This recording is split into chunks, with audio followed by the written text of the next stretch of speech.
All right, this is Saving Your Own Life, part two. We're going to resume from the part one here. So during this time period when I was at my father's house, there was a night in specific I was, at my mother's and, had an encounter with the old stepdad and stuff, and things didn't go well. So I felt the need to walk all the way over to my dad's house. So, I think it was at 10 at night.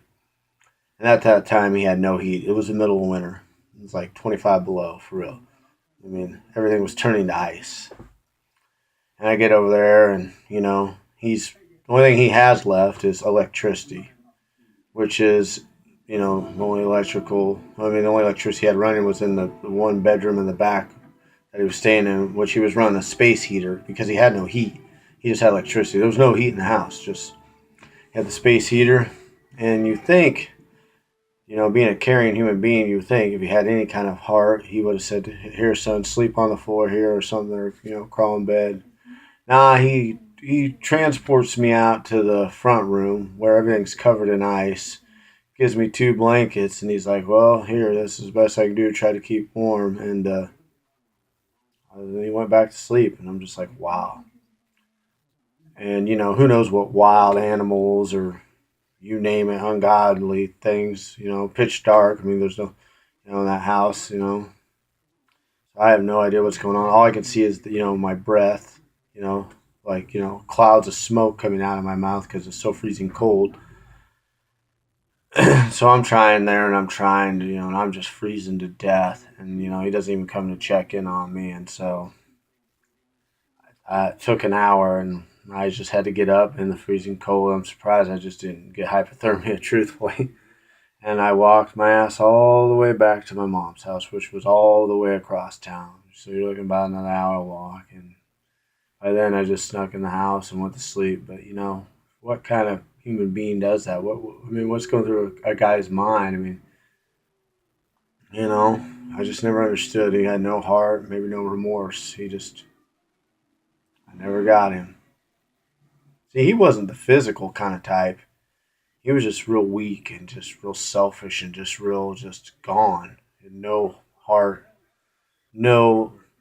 He had no. I don't know. I'm surprised he didn't try to take his own life. It was just weird to me. But he just kept on. He just didn't have any. He did what he wanted when he wanted. He didn't care about anything or anybody. But he wasn't also. It baffles me. He wasn't like the the super depressed type either. He was just kind of locked in his own world. He could just as long as didn't have to deal with anything or anybody, he was cool. And he didn't expect nothing from him. He was cool with that, I guess. You know. On the other hand, go back to the story. I see his stepdad now. Mom seriously met him 2 days right out of prison.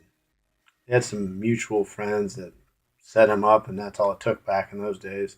One or two encounters, and boom, they were hooked up. Next thing you know, they're living together. Well, his past, just like my mother's past, was very harsh. You can't even explain the kind of reality they were living in because I'm trying to explain to you the reality they put me through. So their reality was full of hatred, drug addiction, alcoholism, pure hatred, you name it, violence. So instead of trying to learn from that, they just passed it on. And my stepdad was a very angry man, very angry every day of his life. As far as he's concerned, he probably felt there was no options in life. He didn't, know how to deal with his emotions. He didn't know how to overcome any of it to even get anywhere in life. He was just so consumed by whatever he was going on in his head, hatred for whatever happened to him as a little boy, or so forth. So he projected upon us, and he was the physical type, so and very mental.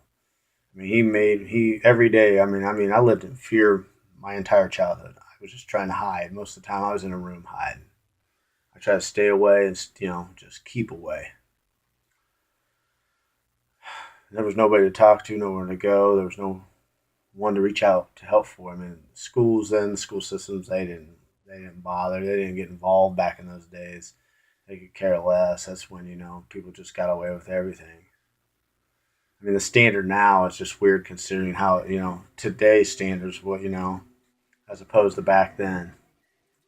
I used to watch this guy have to choke my brother out straight off like 3 or 4 feet off the ground in front of me because my other brother was very outspoken. He wouldn't take shit. Me, I just didn't want to bother with it.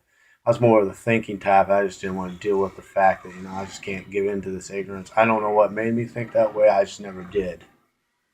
And I just locked myself away and just kind of got obsessed about things I was in love with, like baseball and dreaming about things, like listening to music. Music, I mean, you got to find outlets, is what I'm trying to say. You got to find something to consume yourself. Even if you're on your own, you can do it. That's the thing I'm trying to intertwine here, is telling the story, but the reasoning behind the story is why I'm trying to tell you kids and people in general who suffer from this stuff. I mean, people like us don't get much opportunity because we're dealing with so much garbage. And you got to let it go, because if you play that victim role for so long, I mean, you don't know what to do with the rest of your life. By the time you do figure things out, it's too late. You could have been something great. I mean, but you're so locked into your genetic disposition, your genetic code, what you think you're supposed to be, your upbringing, the people surrounding you, whether you were surrounded by drug addicts, alcoholics, abusers of all types, just sick people in general. And, I don't even want to get into that, just doing sick things. And some people can't make it out. And I was fortunate enough I did, because I don't know, as a little boy, I always had a big heart, and my heart saved my life, truthfully. And my reasoning and understanding of this is not the way people should be treating one another. And I just saw the people going through the motions of their life every day, going through the motions, not really living, just existing. And find something. Life is great. It's beautiful. Get involved in something. Lose yourself in something. And in these situations, try to seek help. If you can get away from them, get away. I didn't know any better. I was just a young kid, I was just trying to learn stuff and just understand it all. My emotions were whacked, being in school, I was always in fear. I just had so much. I didn't want to go home, and just, kids shouldn't have to deal with any of this.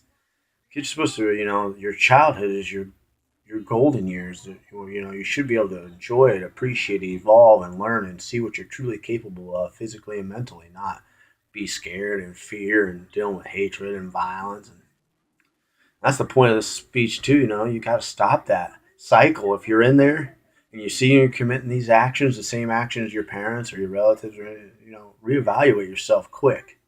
That's what's wrong with half the world. These people keep multiplying. They keep, just putting it out there, and it's just projecting it out there, and they just keep, it just multiplies. They have kids and they have kids, and nothing gets learned. And then look at the chaos of the world. You got a lot of angry young people out there, feel cheated in life, and then they don't, they take it out, and they're working jobs they don't want. They don't have any education or understanding. And education, that's a fine line to what being educated is, and with common sense. Some people, man, they just run raw. They run on a primitive, like it's they run around primitively. They don't. I mean, who knows what's going on? They're running on just basic instincts of, just whatever their, emotions are at the time, were basics, whether it be, any kind of, stimulus, where it's short term. They're not thinking long term. They're not thinking any deeper than they're gonna get their next fix, or what thrill they're gonna get off committing some stupid act of violence, or just being a dumbass in general. I mean, there's just nothing deeper. You can see it in their eyes and see it in their face. I mean, you all know, you can read it, and that's sad. There's a lot of it out there, and I don't know if some people can't be reached. I mean, that's the truth. Try. It don't hurt to try. But there are some people who just, there's no understanding, or no, like my father and my stepdad. All you can do is have forgiveness. I'm not here to, you know, judge. I don't really care anymore. I'm out of that situation. I've pretty much put all that behind me, and I have no relations with any of them, or spoken to them within decades. So truthfully, yeah, people cut out of my life. I have no time for negativity. I have no time for people who are not going to add to the quality of my life or help me, be the person I want to be, or make, if I just want to exchange positivity and creativity and just the appreciation for this life itself. Because technically, if I was to end up like, if I was to be the person I was technically supposed to be due to my upbringing, I'd be a selfish, hateful, just ignorant savage walking around just abusing, using, and just destroying everything around me out of just pure chaos. And that's what that boils down to, you know. I just sometimes I'm just, I just want to reach out and, if I can help and take some kid out of these situations and give them a better understanding, you don't have to be like that at all. You are your own person, your own life. Your own life is your own power. You can do whatever you want and be whoever you want to be, and you just got to believe in yourself. It's going to be a hard road, harder than most. I'm still struggling with it all these years, and I'm a full blown adult. But it can be done, and don't give up. Part three will be up soon because this is a long story. There's many, many elements and many stages of it. And I know you don't think it get worse, but it can, as far as the story goes. And I'm out here, I'm using my life as an example because I want people to know that there's hope. The life I have now is amazing compared to what it could have been if I would have went down the road. I learned from every mistake I made. I was never that one of those guys, make one mistake, it happens. You learn from it. You make twice, well, starting to walk that fine line. You make it again, that's not a mistake. You just don't give a shit.